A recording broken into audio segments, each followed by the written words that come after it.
Karena pikiran saya waktu itu satu saja, tetangga saya itu mati semua dan terkonfirmasi. Kenapa terkonfirmasi? Karena saya kan masih sempat, rumah saya itu masih bisa saya dapat di hari-hari Minggu ya. Nggak tahu juga, rumah saya itu masih dapat, bukan rumah ya sebetulnya ya, apa puing-puingnya ya, Tuhan rumah masih Tuhan bisa rumah dikenali. yang digeser oleh tanah ini kan, dengan barang-barang yang sekalian masih dia bawa, buku-buku saya masih dapat, pakaian-pakaian. Itu jenazah kan di sini semua, di sekitar ini kan jenazah semua kan ini. Di sebelah rumah saya itu persis ada satu ibu yang gini posisinya, Jadi masih banyak jenazah di sini. masih banyak. Tapi kan kita waktu itu permisi, kita tidak ada maksud apa-apa, mau ngambil barang itu, sehingga semua ijazah saya apa semua kan masih selamat. Saya menangis, yang menangis itu hari, kan 2 hari kita evakuasi itu, karena evakuasi pertama yang dapat itu nggak banyak, evakuasi hari kedua Senin kita Senin kan mulainya, Selasa baru mulai saya Selasa baru mulai evakuasi pertama, Rabu evakuasi kedua. Evakuasi kedua itu begini, semakin yang di bawah sini makin banyak yang digali, masih banyak yang digali. Kita lewat itu banyak sekali, itu bukan jenazah, itu bukan jenazah. Saya bayangin nih Angger, ini kan rumah saya dengan rumah yang klaster yang lain itu kan, saya ketahuan bahwa ini kompleks rumah kami, maksudnya bukan kompleks utuhnya, puing-puingnya, karena saya tahu persis tembok-tembok itu warnanya apa. Saya bilang sebelah rumah saya itu. Jadi perkiraan saya, semua orang yang di blok saya, ini memang kami di terakhir bagian situ, yang menumpuk itu ya di hari tetangga dan di lorong saya semua itu. Saya menangisnya gini, ketika saya mau keluar selesai evakuasinya, saya bilang gini, Tuhan, semua yang saya bisa selamatkan. Tapi tetangga saya yang ini menumpuk ini gimana?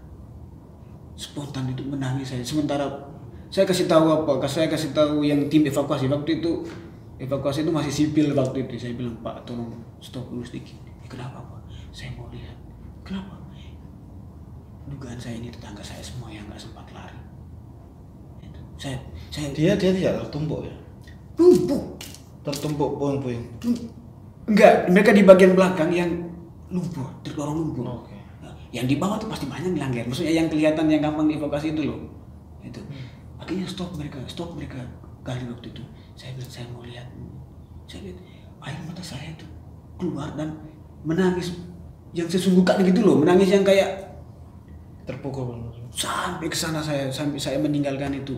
Sampai saya meraung-raung sampai di sana, di tempat kami parkir motor ya untuk ke situ ya. Ternyata di situ ada tetangga saya yang bagian depan tapi di luar kompleks. Bagian depan rumah kami di lorong itu, di gang itu, tapi di luar kompleks. Dia lihat saya, Bapak selamat. Saya bilang, saya selamat. Dia bilang, Bapak kan yang rumah sebelah. Dia bilang, iya. Jadi istri saya, dia bilang, istri saya, adik istri saya dengan anak saya di rumah. Waktu saya bilang, di rumah itu ada 4 orang, saya bilang, 3 orang saya bilang. 1 istri bapak betul, 1 perempuan gadis muda, 1 anak kecil umur 3-4 tahun yang gemukan anaknya itu dibangun sama ibunya. Waktu itu waktu kejadian gempa itu kamu melihat mereka ada di rumah, di lorong situ. Sedangkan si bapak itu belum masuk rumah karena masih di kantor. Ini kan hari Sabtu, hari Jumat ya. Jadi dia bilang ada laporan di kantor yang harus diselesaikan. Dia masih di luar. Saya bilang, jadi gimana? Ada informasi mereka. Karena itu kan hari Rabu ya, berarti hampir hari kelima ya. Hari kelima. Ada informasi ke mereka. Dia bilang, tidak Pak, saya sudah cari ke keluarga yang di luar kompleks Petobo ya, nggak dapat.